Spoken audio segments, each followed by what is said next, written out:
Nahukay po sa isang balon sa Ozamis City ang ilang buto na pinaniniwalaang sa tao. Hinihinalang ito ang mga biktima ng Martilyo Gang na ang leader, ayon sa pulisya, ay kaanak ng mga paruhinog. Nakatutok si Cedric Castillo. Sa lalim na ng ginawang hukay, hindi na kinaya ng backhoe, kaya mano-manong binungkal ng volunteers ang balon na ito sa liblib na lugar sa barangay Kapukaw, Ozamis City.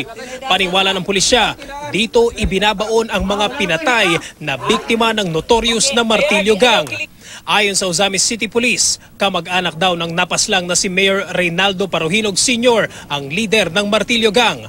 Ilang pirasong buto na kahalintulad daw ng sagulugod ng tao, pati ng ngipin ang natagpuan. Ilang gamit din ang nahukay, gaya ng wallet na walang laman at posas.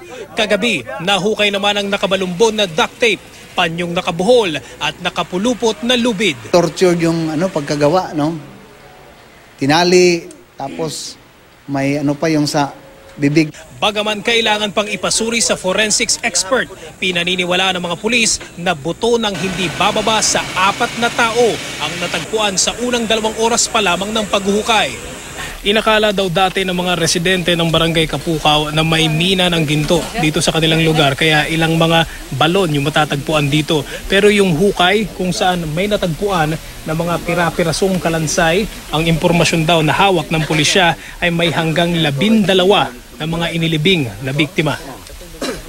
Aminado ang Ozamis Police, wala pa silang sapat na ebidensya para idiin ang mga paruhinog sa di umano'y organized crime na pinamumunuan daw ng angkan. Enough ba yun, sir, para i-link directly sa mga paruhinog, sir? Hindi. Hinintay naman natin yung mga witnesses, complainant. I-inform natin kung malaman natin kung sino sila.